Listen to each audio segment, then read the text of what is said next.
دریں حضور صدر علی وقار، عرب کا تپتا ہوا صحرا،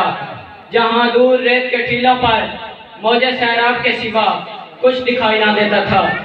آفتاب کی حدت، مزاجوں کی شدت، شرک کی عبادت، جہالت نے مدت سے یوں ڈیرے ڈالے کہ انبیاء کو ورثہ میں ملی تو ہی ڈھونڈے نہ ملے۔ صدق میں ظریفی تو یہ کہ ابراہیم و اسماعیل کی اولاد خانہ خدا میں بھی ایک معبود کو چھوڑ کر 360 بے جان بتوں کے سامنے سجدہ ریزی کی عادی ہو گئی۔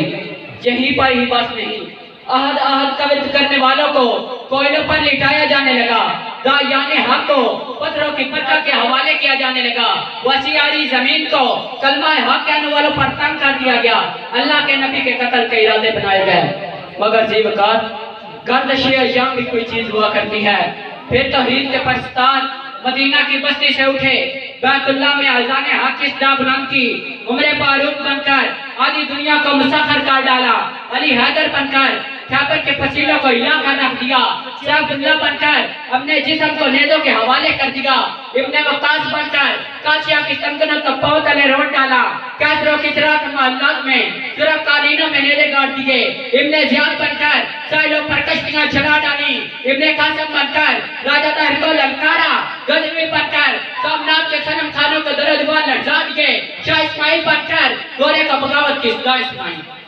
پھر یہ لوگ ایسے اٹھے کہ ہندوؤں اور سکھوں کے بشیوں اور نیزوں کے سامنے وجود کو بند کر کہنے لگے کہ مانا کے مست خواب، کچھ روز ہوئے تھے ہم تغافل میں مثل خواب، کچھ روز سوئے تھے ہم، کیوں بھیڑیوں نے شیر خواروں کو پھاڑ ڈالا، کچھ روز مثل شیر کہیں کھو گئے